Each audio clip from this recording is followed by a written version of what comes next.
hora, 16 minutos. Voltamos ao vivo aqui na Rádio Nova Brasil FM com a aniversariante da semana, Dani Estevam. Tudo bem, Dani? Seja bem-vinda ao Mesa para Dois. Oi, Babi. Olá, ouvinte. Boa tarde. Um prazer estar aqui. E falando de um tema, gente, que ela estava conversando, né? Aniversário, com filho em casa, com férias, com tecnologia. Eu falei, gente, como é que a Dani vai conseguir juntar tudo isso? E ela conseguiu. Vamos falar uma mistureba disso tudo, né, Dani? Sim. Eu estava inspirada pela minha última semana, né? Helena de férias. Eu achei que já estava tudo resolvido, porque eu tinha colocado ela na coluna de férias e ela ficou doente. E aí, eu tenho tentado também trazer, né? Eu falei assim, se é um problema que me aflige, eu acho que eu posso compartilhar também com o nosso ouvinte. Eu fiquei pensando, né? Tecnologia e crianças. Né? Tecnologia, uma vilã ou uma aliada?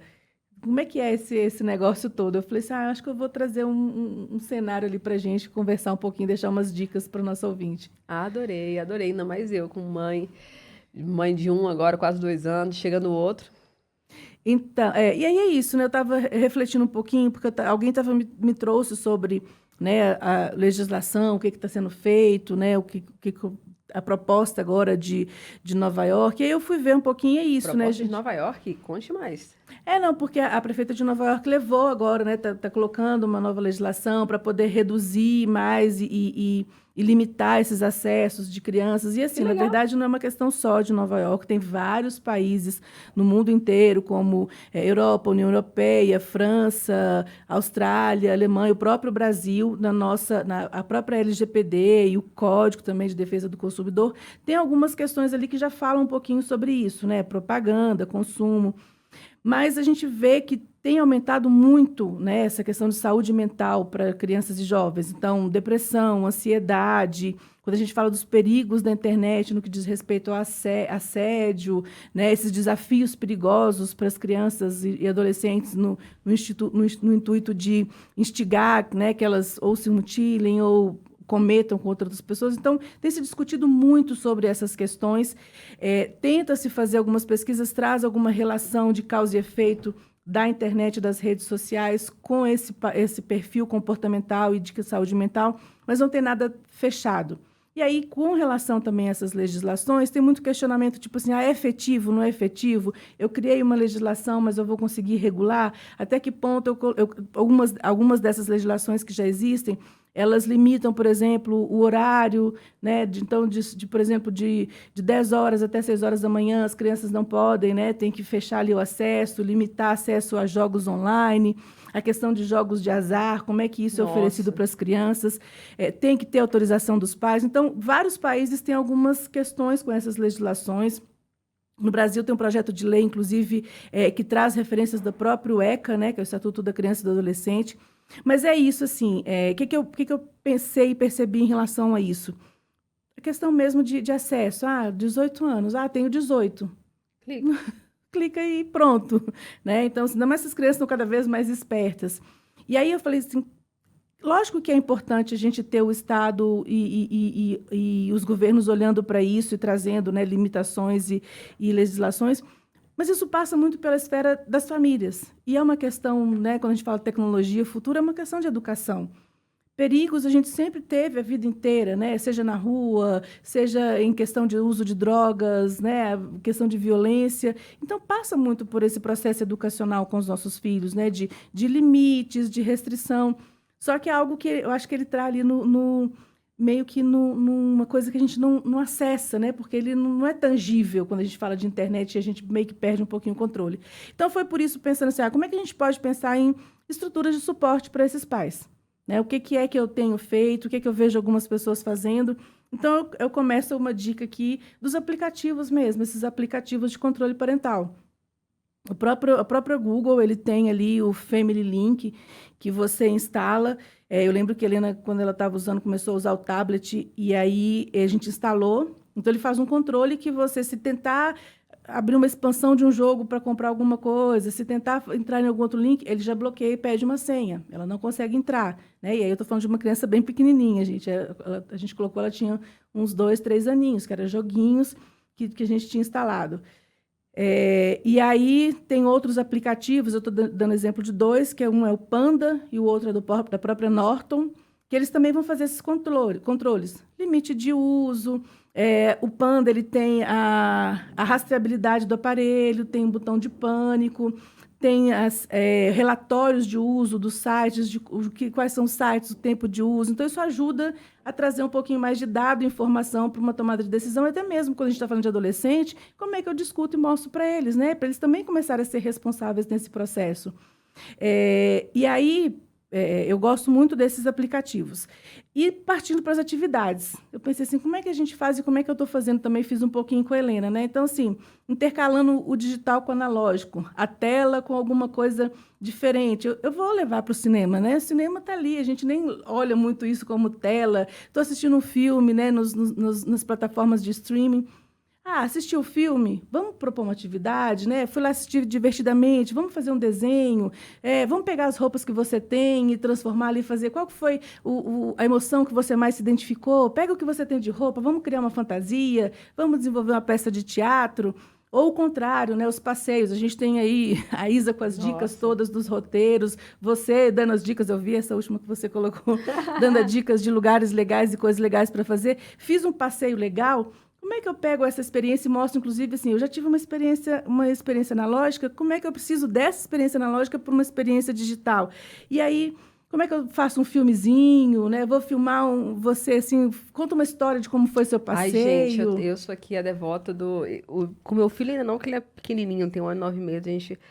não vou falar que é zero tela, não, porque quando eu vou cortar a unha dele, eu coloco esses desenhos animados menos chamativos, né? Que tem a lista de pais também, tem uma lista muito bacana que não causam tanto impacto, assim. É o único momento, assim, quando vai no médico, que ele precisa, sei lá, tirar sangue ou fazer alguma coisa assim, é um momento que a gente usa a tela lá em casa, ou então quando eu vou cortar a unha, que é mais fácil deixar 5 segundos ali no desenho Blue, que a gente adora. Mas a gente tem muito esse cuidado mesmo, assim, quero saber daqui a pouquinho como é que é essa interação. E aí, o que a gente faz, eu recomendo para todos os pais, que é muito legal e que ocupa um tempo danado, porque às vezes tem uma atividade que o menino se cansa em 5 segundos. É fazer esses filmes stop motion, tem vários aplicativos, assim, eu fiz com priminhos, filhos de amigos, antes de eu ter filho. E você que é pai, tá escutando a gente agora, tá levando pra colônia de férias, tá com ele andando pra algum lugar aí, faça um filme com o filho de vocês. Seja um filme, se não conseguir usar esses aplicativos stop motion, que é muito fácil, só ficando tirando uma foto e o bichinho do seu filho, vai tomando vida e criando algum contexto. Tem outros aplicativos, assim, faz um desenho que vira um filme, e aí eles vão ter um filme depois dele. Aí depois disso tem aplicativos que montam, tipo, quem tem iPhone, eu sei do iMovie, que já tem o roteiro, já tem a entradinha principal, aí você bota uma imagem ali no meio, ele abre aquela chamada do tipo hollywoodiana, e depois tem os créditos, que você coloca o nome do seu filho, de todo mundo.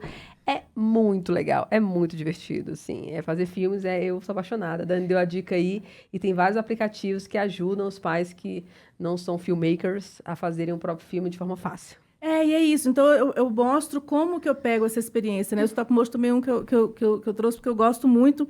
Porque é isso, dá para fazer com os próprios bonecos das crianças, a massinha. Então, eu usei uma atividade ali, né, que demorou para fazer, que foi fazer o bonequinho com a massinha, mas como é que eu interajo isso? E mostrando, inclusive, que assim, eu posso usar a tecnologia e o celular e o tablet para além de ficar, né, arrasta para cima com essas questões. Então, assim, eu acho super bacana. Tem muitos jogos que são jogos educativos. Então, assim, a Helena também, quando eu tive que recorrer, era isso. Então, era joguinho que ela começava a ter que montar, fazer quebra-cabeça, entender as cores. Eram coisas mais lentas, sabe? Eu não tiro as propagandas. Eu peguei um tablet que ele era bem velhinho, então ele é muito lento para fazer tudo, então demora. E aí é isso, aí a gente ensinando para ela que, tipo assim, tem que esperar mesmo, ele leva um tempo. Eu queria deixar 2 dicas, assim, é um documentário do Netflix que eu adorei, que é A Vida do Nosso Planeta. Então, criança adora coisa de dinossauro e de animais, e ele vem mostrando o desenvolvimento desses animais, como é que é essa interação, traz os dinossauros. Então, assim, já que vamos assistir alguma coisa, que seja uma coisa educativa e que a gente possa abrir conversas com as crianças através daquilo. E o Manual do Mundo, né, que já existe aí há 200 anos, mas que para mim ainda é sempre uma boa referência, que é do Iberê Tenório. e que traz um monte de experiência, de experimento, e é isso, né? Eu vou Gera lá curiosidade. no tecnológico e dali eu vou para uma experiência analógica. E, por fim, uma plataforma também que eu super recomendo, que é o Scratch. SCRATCH,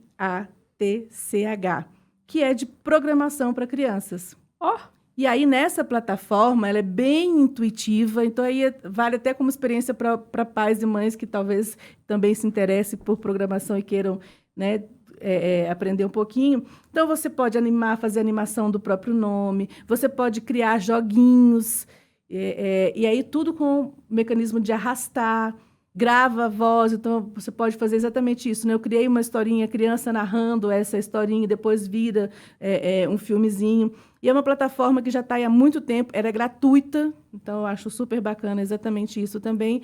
E, enfim, dá para garantir muita diversão aí para essa e para as próximas férias das crianças. Então, assim, o meu convite aqui é exatamente esse, né? Ao invés da gente entrar nas questões problemáticas, vamos, assim, pegar a tecnologia e usar ela a nosso favor nessas férias, né? Porque, antes de mais nada, entre a tecnologia ser vilã ou aliada, tem a nossa saúde mental, né? Ah, Então, meu filho. assim, como é que a gente usa da melhor forma e mostrando, inclusive, para as crianças, para que elas possam também se tomar posse disso e começar a refletir sobre todo esse processo. Sensacional. Dani, muito obrigada pela participação aqui no Mês para Dois mais uma vez. Eu que agradeço, uma boa tarde e até semana que vem.